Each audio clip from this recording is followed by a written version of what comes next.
people up off the ground. He said, "I've got you," and it's just truly incredible. A stranger, jumping over me to protect me. This healing process is going to take time, but we have to remember that we are all in this together as a country. When we give in to these people, these crazy people, they win, and we can't let them win.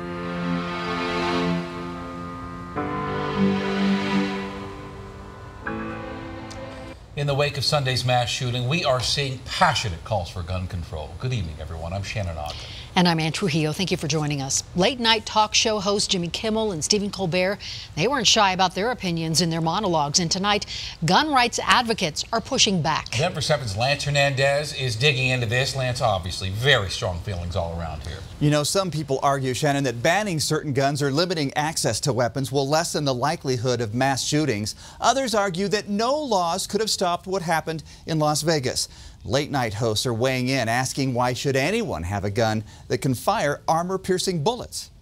This morning, we have children without parents. An emotional Jimmy Kimmel speaking out against gun violence. Las Vegas is his hometown. Because when someone with a beard attacks us, we tap phones, we invoke travel bans, we build walls, we take every possible precaution to make sure it doesn't happen again.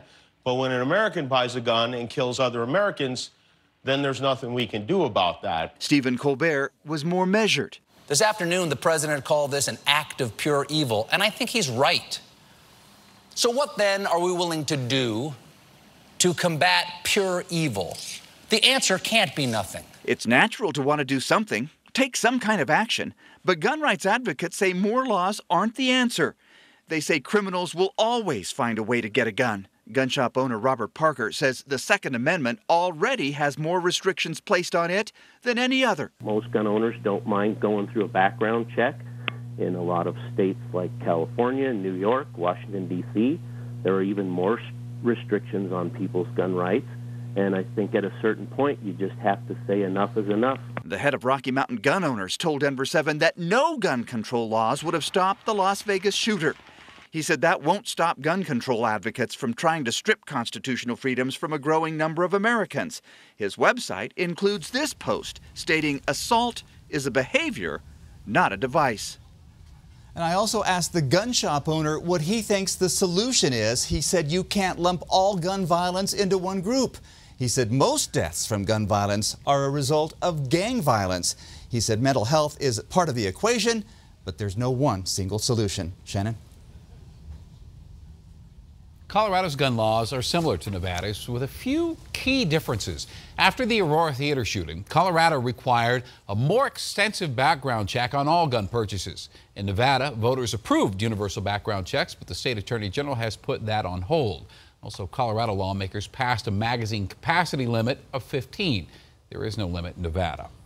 We wanted to know how much the gun lobby has contributed to our congressional representatives.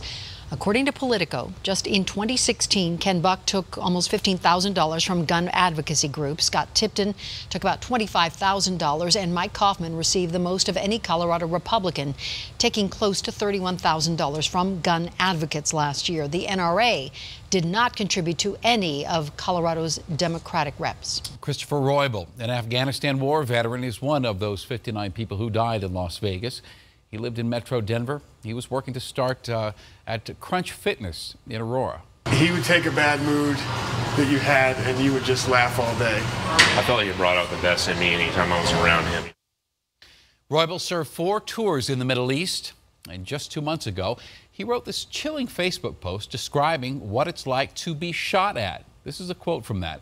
The anger stays long after your friends have died, the lives you've taken are buried, and your boots are placed neatly in a box in some storage unit.